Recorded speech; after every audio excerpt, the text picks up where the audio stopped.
It's here and it's in Bogle Park of the tournament, and it's been already two really good games here so far. Just what's it like seeing this park and the crew that works the field and everybody involved get to have, the spotlight here this week?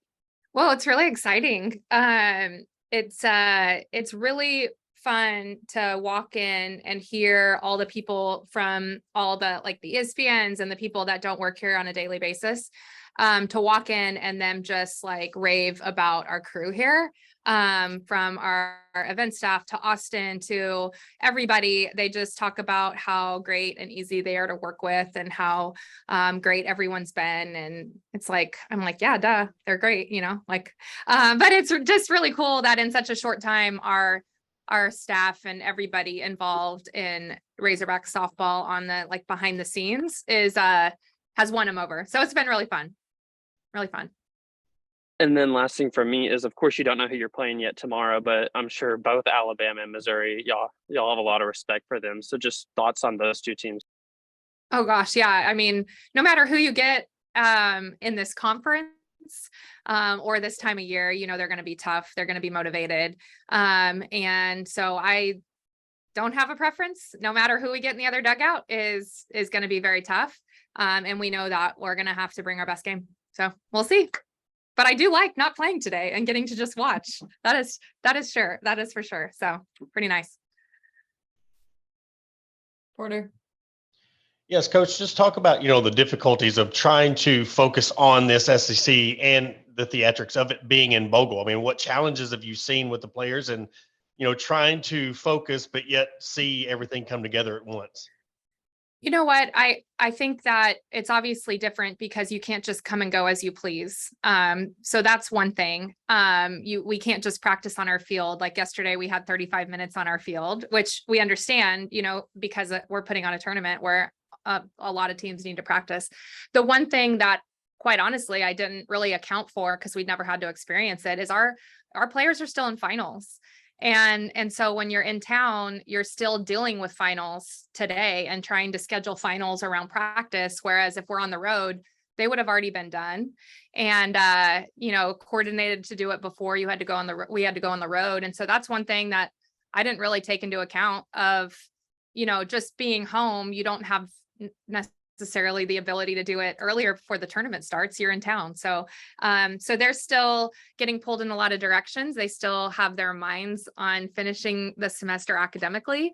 And so that's more of the, how it affects them more than anything right now. And the last thing I'll piggyback off that, what does that do for the players knowing they have an extra day opposed to trying to navigate finals and playing on the same day? Good question. You should ask them. They do a really good job. They're really strong academically. They're usually pretty proactive with all those things. So, and our professors are usually really understanding. So, they're doing the best they can. But today we were missing a couple at practice, because they had to take their finals and we don't have a facility to just like try to work them out outside or for them to get practice in on their own. And so that's just one of the tough things, but we'll survive it. We'll be fine. I can imagine the final thing isn't an easy one. Last year's SEC tournament, obviously a pretty good outcome. This one, being able to be at home and sleep in your own bed, does it feel, I don't want to say even easier because I'm sure it's not, but what's it feel like being There's home? nothing that feels easy about an SEC tournament ever, or any SEC game, whether you're home, on the road, anything.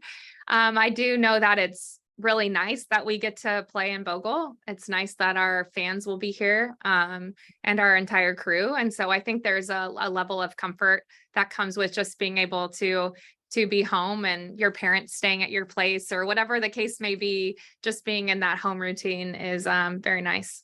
I can imagine Bogle's going to be packed out tomorrow. It better be. No, our fans will show up for us just as they have all year. So it'll be really fun. Really. Yeah. I mean, it's such an awesome atmosphere, and I would expect them to absolutely show up. It really is. We don't know who we're playing yet. Is there a team that you'd prefer to see over another? No, they're both tough. I mean, we saw Alabama a while ago, obviously being really fresh with Missouri. And so just kind of a wait and see, knowing that they both present different challenges, but they're both playing very well right now. And this time of year, everyone takes the field wanting to prove something and wanting to secure what they've worked so hard for over the course of the year. And so no matter who it is, we're all playing for something right now. So it'll be tough either way. Thanks, Coach. Mm-hmm. Dudley?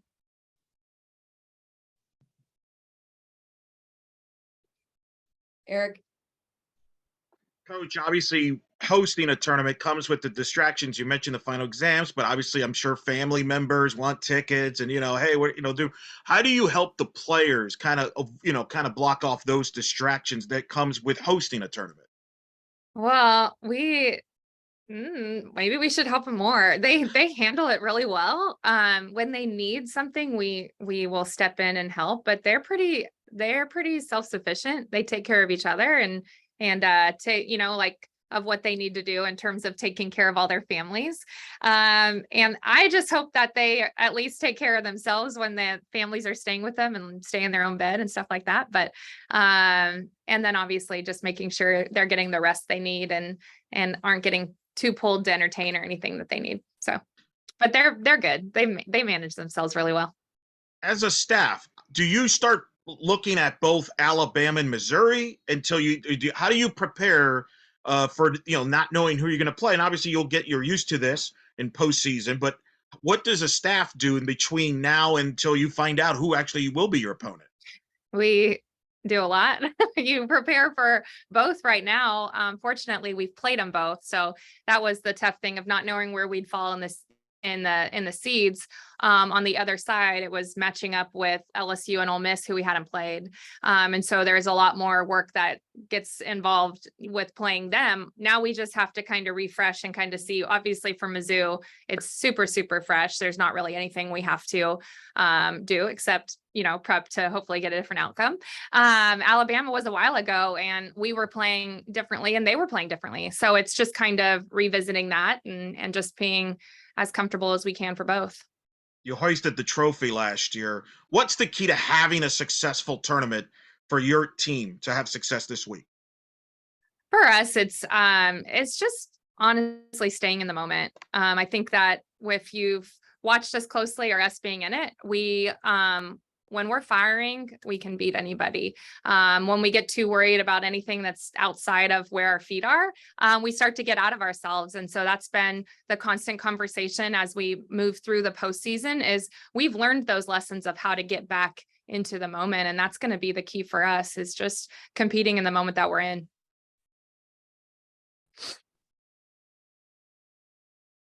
Any last questions for Coach Deifel? Yeah, I'll Coach, ask one more. Oh, Porter, it sounded like you were before me. Yeah, I was just, with the weather, it seems like everything's been going good as of now, but what's the plans on the team prepared? You're not trying to jinx anything, are you, Porter? No, I'm Because not. it sounds like you're trying to jinx it. I'm not jinxing anything one bit. I'm down here in the River Valley. I'm looking at it. So, but, the plan, and is it going to be any different with hosting a tournament, not having just, two teams? Is there a different type of plan if, games started getting delayed or where you would go? No, I mean, we had plenty of delays last year and had to work through it. I think our game started at 10:45 at night in Florida last year. And so you're just in constant communication with the conference office. They're more than anything, they're the ones running the show here through our people, but they make those decisions. And so we play all of our games in halted games. So we'll finish them, in the order. And if something happens to where we can't finish it, then conference office will decide, kind of go into what happens with that scenario, but I don't foresee that happening. We should get through it. Ethan? The last thing I was going to ask is, of course, getting the double bye and not playing into tomorrow helps with, I know you have 5 pitchers, so you said all year you've been confident in all of them. But now having just 3 days and having, I know Hannah, she's played or pitched really well recently. Just how do you feel about for tournament settings where your pitching staff is? I feel like we're in a good spot. We're in a really good spot. I think we've seen Haas step up of late. We've seen Robin step up. Nikki's thrown some big outs for us. Callie's ready to go. Shanice is feeling better. She had about a 5-day stint of a nasty flu bug. So we're getting her back on the mend and getting her strength back. So I think they're all ready to go and feeling really good. And we'll just take it one game at a time and just try to win the game that we're in. Thank you. All right. Thank you, Coach Deifel. Thanks, guys.